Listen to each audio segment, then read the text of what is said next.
These are practice questions to help you with exam-style questions on the basics about DNA. Try all the questions first, then look at the examples. So if we read the question carefully, we've got a human body cell, figure 1, and it says which part of figure 1 contains the chromosomes. So A is the nucleus, B are the mitochondria, and C is the cytoplasm. So where's the chromosomes? Well, the chromosomes are found in the nucleus. So let's tick box A. Next question. Humans have pairs of chromosomes. Draw one line from each type to the number it contains. So how many chromosomes in the human body cell? Well, this is a normal animal cell. And all your body cells, your main body cells, contain 46 chromosomes, 23 from your mum, 23 from your dad. Now, the sperm is only from your dad. And the gametes, or the sperm and the egg, only contain half the number of chromosomes. So when they combine together, they make the full 46. So the sperm and the egg contain 23, which means when they come together, they make 46. Now, the next question. Humans have two different sets of chromosomes. So on the 23rd pair of chromosomes, this determines your gender. So you can either have X or Y. So the mother, okay, this is the mother here with her chromosomes pair, and this is the father with his chromosome pair. And these are the 4 different offspring that are going to be made or could be made. So circle a part of figure 2 that shows the egg cell. Well, the egg cell comes from the mother. So let's circle now. An egg cell, because it only has 23 chromosomes, it doesn't have both. Okay, so one egg cell only contains one X.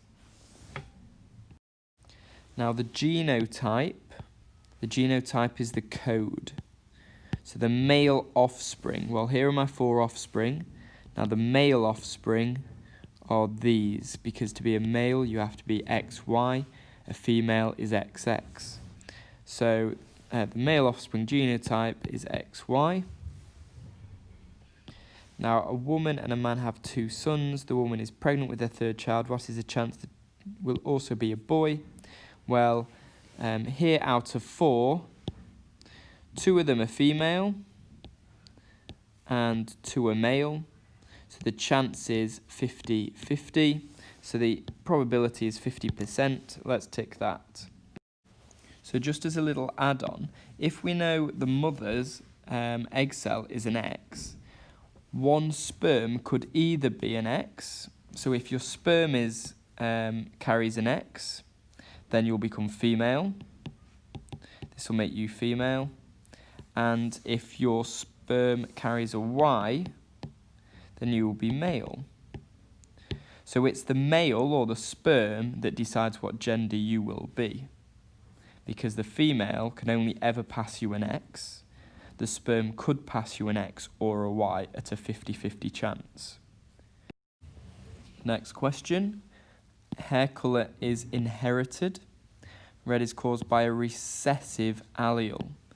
Okay, so that means to have red hair, you've got to have both recessive genotypes. So you've got to have a small recessive gene. That means you cannot have the dominant gene there at all. So when does a recessive allele control? Okay, so if you have to be recessive, then the dominant one has to be not there, and that will make you recessive. When the allele is present on only one chromosome, well, no, because if you have a recessive on one, the dominant could be on the other. And when the allele is inherited from the female, no. You could have, it doesn't matter, because even if you inherit it from the female parent, if you inherit a dominant from the man, then the dominant takes over. So the only time you'll be a recessive is if the dominant allele is not there. Figure 1 shows the inheritance of hair colour in one family. Brown hair is caused by the dominant B and red hair by little b. What combination of alleles does person 1 have? So, for male with red hair, let's start from the bottom. We know it's recessive, so this person here must be little b, little b. So, for the child to have little b and little b, it means the dad must have passed him a little b, and his mum must have passed him a little b. Okay? So we're saying person number 1 is the dad, and person number 2 is the mum. However, even though dad passed his child a b, little b, and mum passed a little b, neither of them have red hair, as you can see here.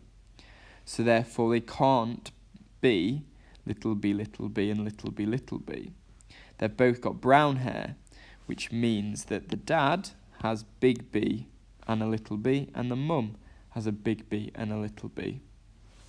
Therefore, this heterozygous, one of each, is my answer. Okay, so person 3 married a woman with brown hair, inherited. Complete figure 2 to show what the children would inherit. So I've got person 3 and I've got the woman. So for this first one, I've got this happening to create this. Here I've got those genotypes. Here I've got this genotype, and here I've got this genotype. What's the probability that one of the children would have red hair? Well, out of this one won't have red hair, this one won't have red hair, that one will, and that one will. So it's 2 out of 4, or 1 in 2. When humans reproduce, chromosomes and genes are passed on to the next generation. Draw a ring around the correct answer. A gene is a small section of DNA. The sex chromosomes in the human male are X and Y. XX would equal female, so XY is male. YY doesn't exist. Most human body cells contain 46 chromosomes. The only ones that don't, the number of chromosomes in the human gamete or sex cells, so you've got the sperm and the egg, is half the number. So the sperm would have 23, the egg 23, so together when they combine, fertilization takes place, would make a normal body cell with 46. Gametes are produced, so to produce the sperm and to produce the egg, they go through a process called meiosis.